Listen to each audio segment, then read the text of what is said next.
বহুত ভাল লাগিছে, আনন্দ লাগিছে, কিয়নো কোকৰাঝাৰবাসী ৰাইজে তেওঁলোকে যিখিনি ৰায়দান দিব লাগে সেইখিনি ৰায়দান তেওঁলোকে দিলে। তাৰ বাবে মোৰ ফালৰ পৰা মই সকলো আমাৰ কোকৰাঝাৰবাসী ৰাইজলৈ মোৰ আন্তৰিক শুভেচ্ছা অভিনন্দনৰ লগতে ধন্যবাদ জ্ঞাপন কৰিছোঁ যে তেখেতসকলে কোকৰাঝাৰ লোকসভা সমষ্টিৰ পৰা মোক নিৰ্বাচিত কৰাৰ কাৰণে যিখিনি পদক্ষেপ ল'লে, নিশ্চয়কৈ আহি থকা সময়ত এই কোকৰাঝাৰ লোকসভা সমষ্টিত যিটো যোৱা 10টা বছৰে ইয়াত জাতি জনগোষ্ঠীৰ মাজত বিভেদগামী এটা ৰাজনীতি কৰিছিলে, এইটোৰ সমন্বয় এটা সমষ্টি হিচাপে গঢ় দিব লাগিব। তাৰ কাৰণে নিশ্চয়কৈ কাম কৰিব লগা আছে। তাৰ বাবে আজি যিখিনি ৰায়দান দিলে তাৰ বাবে সেইটো মই গণ্য কৰিছোঁ আৰু তেখেতসকলক আন্তৰিক শুভেচ্ছা আৰু অভিনন্দনৰ লগতে ধন্যবাদ জ্ঞাপন কৰিছোঁ।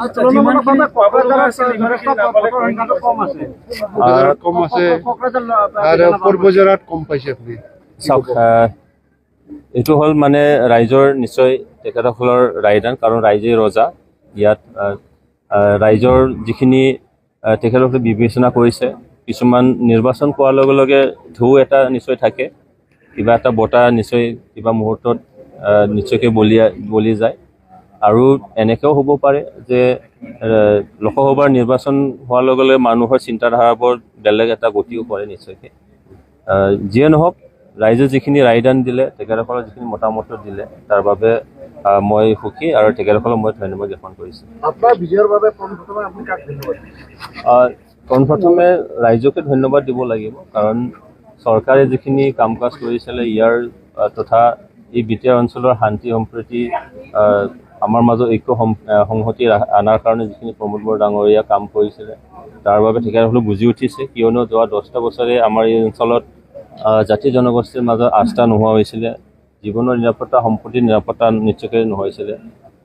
তাৰ বাবে আজি শান্তিৰে আহি থকা সময়ত এই সমষ্টিটো জাতি জনগোষ্ঠীৰ মাজত ঐক্য সংহতিটো বজাই ৰাখি এই সমষ্টিটো পুনৰ গঠনৰ কাৰণে যিখিনি তেখেতসকলে চিন্তা ভাৱনা কৰিলে, তাৰ বাবে তেখেতসকলকে ধন্যবাদ জ্ঞাপন কৰিছোঁ। লগতে আমাৰ অসমৰ মুখ্যমন্ত্ৰী ডক্টৰ হিমন্ত বিশ্ব শৰ্মা ডাঙৰীয়া, দলীয় নেতাকৰ্মীসকল, UPPLৰ সভাপতি তেখেত প্ৰমোদ বড়ো ডাঙৰীয়াকে আদি কৰি সকলো দলীয় নেতাকৰ্মীসকল, দল সংগঠনৰ বিষয়ববীয়াসকলৰ মোৰ আন্তৰিক শুভেচ্ছা আৰু ধন্যবাদ মই জ্ঞাপন কৰিছোঁ।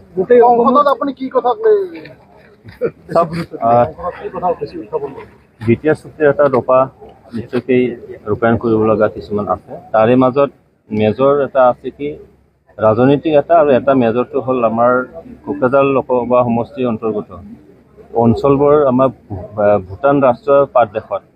ইয়াৰ নদীৰ যিখিনি কেৰেক্টাৰ, সেইটো আমাৰ উজনি অসমৰ যিখিনি নদী সেই কেৰেক্টাৰৰ লগত বেলেগ, কাৰণ ইয়াত সোঁতটো বেছি। তাৰ কাৰণে পাৰ ভাঙি গাঁওবিলাক নোহোৱা কৰিছে, নিচ্ছিন্ন কৰিছে।